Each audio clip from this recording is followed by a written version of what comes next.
अस्सलाम वालेकुम व्यूअर्स, आज मैं आपके साथ बहुत ही आसान और बहुत ही मज़ेदार किस्म के रोगनी नान बनाने की रेसिपी शेयर करूंगी। रोगनी नान हम आज बिल्कुल आसान तरीके से बिना ओवन के, बिना तंदूर के, घर की बेसिक चीज़ों से तैयार करेंगे। और मुझे पूरी उम्मीद है कि आज की इस रेसिपी को जब आप एक बार बनाकर ट्राई करेंगे तो व्यूअर्स आप इसे बार बार ट्राई करने पे मजबूर हो जाएंगे। इंतहाई सॉफ्ट, इंतहाई मुलायम, मज़ेदार नान बन के तैयार होते हैं कि मुंह में डालते ही घुल जाते हैं। तो टाइम को हम बिल्कुल भी ज़ाया नहीं करेंगे। तो चलिए हम अपनी रेसिपी स्टार्ट करते हैं। तो सबसे पहले हम रोगनी नान की स्पेशल डो तैयार करेंगे। इसके लिए मैंने आधा किलो मैदा लिया है और इसके अंदर 1.5 टीस्पून नमक ऐड कर दिया है, हाफ़ टेबल स्पून चीनी ऐड कर दी है और हाफ़ टेबल स्पून इसके अंदर मैंने इंस्टेंट यीस्ट शामिल कर दिया है। कोशिश कीजिएगा फ्रेश यीस्ट का साशे इस्तेमाल कीजिएगा, पहले का रखा हुआ डेड हो जाता है और उसका रिज़ल्ट नहीं मिलता। हाफ़ टी स्पून इसके अंदर डाल दूँगी मैं बेकिंग सोडा। बेकिंग सोडा मैंने जिसे मीठा सोडा कहते हैं वो इस्तेमाल किया है, बेकिंग पाउडर आपने इस्तेमाल नहीं करना इस रेसिपी में। और 1/4 कप मैंने लिया है नॉर्मल यानी रूम टेम्परेचर वाला दही। फ्रिज का रखा हुआ ठंडा दही आपने इस रेसिपी में इस्तेमाल नहीं करना, तमाम चीज़ें आपकी रूम टेम्परेचर पर होनी चाहिए। 1.5 टेबल स्पून इसके अंदर मैंने डाल दिया है मीडियम पिघला हुआ घी। और अब इन तमाम चीज़ों को अच्छी तरह से हाथ के साथ मैं मिक्स कर लूँगी और इसके अंदर 1.25 कप नीम गर्म दूध डालकर नॉर्मल आटे की तरह से इसे गूंद लेंगे। ना तो हमने आटे को बहुत ज़्यादा सख्त रखना है, ना बहुत ही ज़्यादा नरम रखना है। तो यहाँ पे देखिए आटा मैंने गूंदना स्टार्ट कर दिया था। तो इसमें मैं अंडा डालना भूल गई थी, तो अब मैं इसके अंदर 1 अदद अंडा शामिल कर दूँगी। लेकिन अगर आपको अंडा पसंद नहीं तो आप इसको स्किप भी कर सकते हैं, इसके बगैर भी आपके बहुत बेहतरीन नान बन के तैयार हो जाएंगे। तो यहाँ पे अंडा डाल के मैंने एक दफ़ा से फिर इसे अच्छे से मिक्स किया है। थोड़ा सा मैंने इसमें खुश्क मैदा डाल के और इस डो को मैंने तैयार कर लिया है। तो यहाँ पे देखिए हमारे आटे का टेक्सचर कुछ ऐसा होना चाहिए, ना तो बहुत ज़्यादा सख्त है ना बहुत ज़्यादा नरम है, बिल्कुल नॉर्मल रोटी पकाने वाले आटे की तरह का ये टेक्सचर है। अब मैं थोड़ा सा ऑयल डालूंगी एक बाउल के अंदर, उसे ऑयली करूँगी और उसके अंदर इस डो को रख के थोड़ा सा ऑयल इसके ऊपर लगा के इसे मैं 1 से लेकर 1.5 घंटे तक कवर करके छोड़ दूँगी किचन काउंटर पर ही, क्योंकि आजकल गर्मी का मौसम है तो ये यहीं पर राइज़ हो जाएगी। लेकिन अगर सर्दी का मौसम हो तो फिर आप इसे किसी गर्म हीटर वाले कमरे में छोड़िएगा। इस डो के अंदर आप 1 चम्मच ज़ीरा भी डाल सकते हैं अगर आपको पसंद हो तो। मैंने शामिल नहीं किया क्योंकि मेरे बच्चे नहीं खाते ज़ीरा। तो ये देखिए यहाँ पे 1 से 1.5 घंटा हो चुका था, किचन काउंटर पे ही मैंने इस डो को छोड़ दिया था और ये बहुत अच्छे से फूल के राइज़ हो चुकी है। बाउल देखें फुल भर चुका है। अब मैं हाथ से प्रेस करते हुए इसकी सारी हवा निकाल दूँगी और थोड़ा सा इसे 1 से 2 मिनट तक नीट कर लूँगी ताकि अच्छी तरह से सारी हवा इसमें से निकल जाए और ये सेट हो जाए। अब इस डोल को मैं एक पेड़े की शक्ल में निकाल लूँगी किचन काउंटर पर और इसको 4 बराबर हिस्सों में तकसीम कर लूँगी।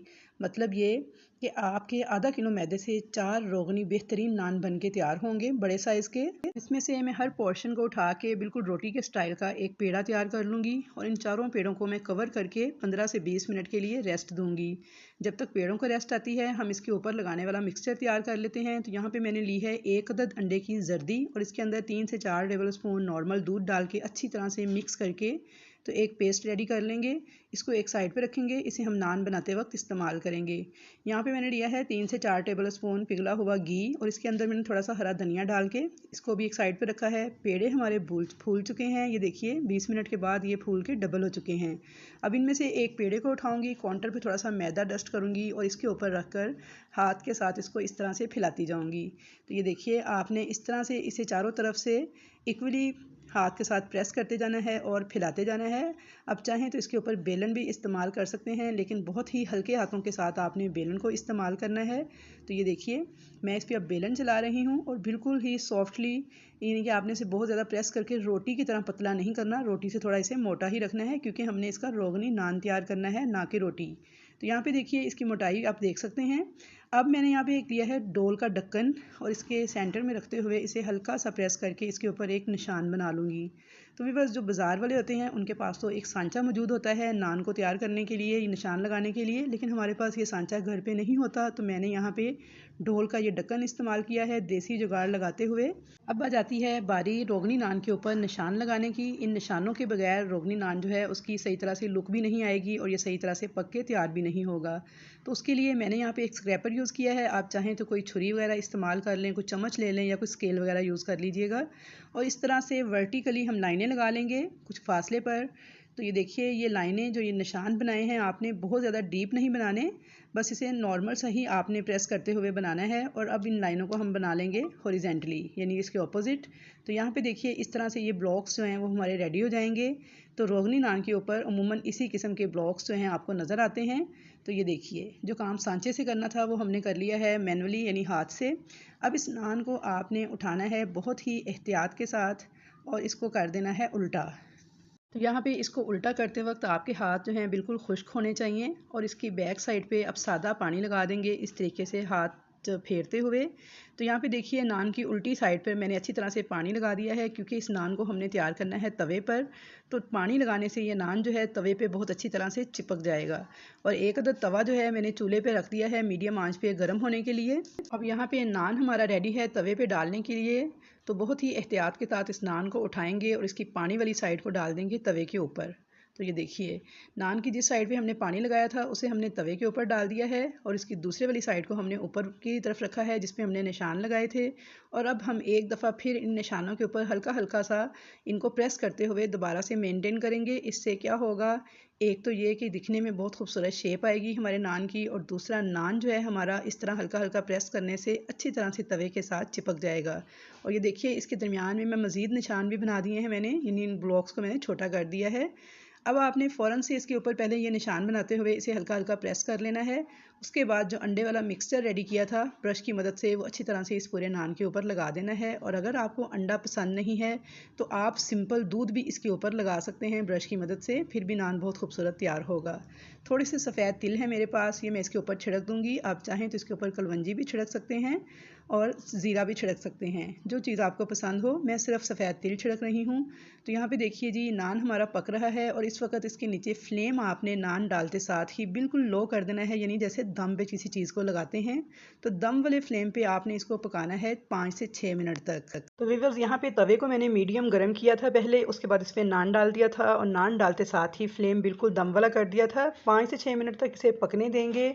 और तवा आपने लोहे का इस्तेमाल करना है, नॉन स्टिक तवे पे ये नान जो है चिपकेगा नहीं। तो इस बात का आपने ख़ास ख्याल रखना है कि आपका तवा लोहे का होना चाहिए। अगर तवा लोहे का आपके पास मौजूद नहीं है तो आप सिल्वर की देगची का कोई सा प्लेन ढक्कन लेके उसके ऊपर भी ये नान तैयार कर सकते हैं, सेम इसी तरीके से। अब यहाँ पे मैंने एक अदद कढ़ाई थी मेरे पास, उसे मैंने कवर करके प्री हीट होने के लिए चूल्हे पे रख दिया था मीडियम आंच पे।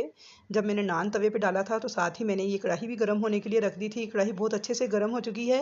अब इसके ऊपर से मैं ये कवर हटा दूंगी और जो तवा पे हमारा नान 5 से 6 मिनट बिल्कुल दम वाले फ्लेम पे पक रहा था उसको उठा के मैं इसके ऊपर इस तरीके से उल्टा करके रख दूंगी।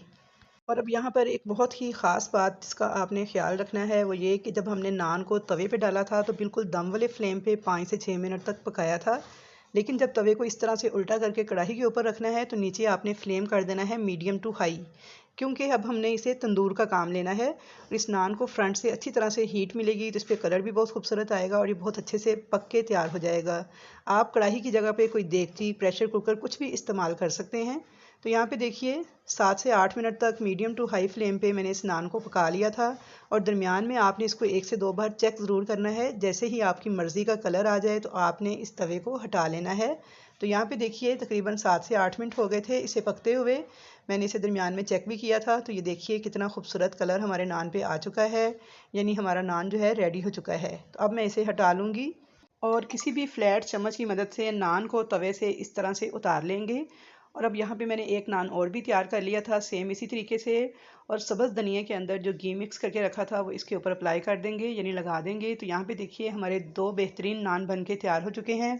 बाकी नान भी मैं इसी तरीके से बनाकर रेडी करूँगी। और अब यहाँ पे मैं आपको नान बैक साइड से भी दिखा दूँ कि ये देखिए पिछली साइड से भी ये कितना खूबसूरत कलर आया है इस पर और कितना ज़बरदस्त पक के तैयार हुआ है।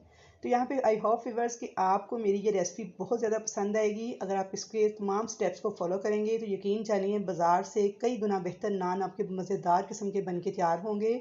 और ये इतने सॉफ्ट नान थे कि मुंह में डालते ही घुल जाने वाले नान थे और बहुत ही टेस्टी बन के तैयार हुए थे। तो अब यहाँ पे मैं आपको तोड़ के भी दिखा देती हूँ कि ये किस कदर सॉफ्ट और नरमो मुलायम नान बन के तैयार हुए हैं। तो आई होप व्यूअर्स कि आपको मेरी आज की रोगनी नान बनाने की ये आसान सी रेसिपी ज़रूर पसंद आएगी, जो कि घर के बेसिक चीज़ों से बन के तैयार हो चुकी है। और बहुत ही मज़ेदार बन के ये नान तैयार हुए थे। आप इस रेसिपी को ज़रूर ट्राई कीजिएगा और मुझे फ़ीडबैक ज़रूर दीजिएगा कमेंट्स बॉक्स में कि आपको मेरी ये रेसिपी कैसी लगी। रेसिपी अच्छी लगे तो लाइक और शेयर करना मत भूलिएगा। चैनल पर नए हैं या फर्स्ट टाइम वीडियो वॉच कर रहे हैं तो आपसे छोटी सी रिक्वेस्ट है कि चैनल को सब्सक्राइब कर लीजिएगा। और इससे पहले मैंने कीमे वाला नान बनाने की एक रेसिपी शेयर की थी आपके साथ, तो वो भी आप लोगों ने बेहद पसंद की।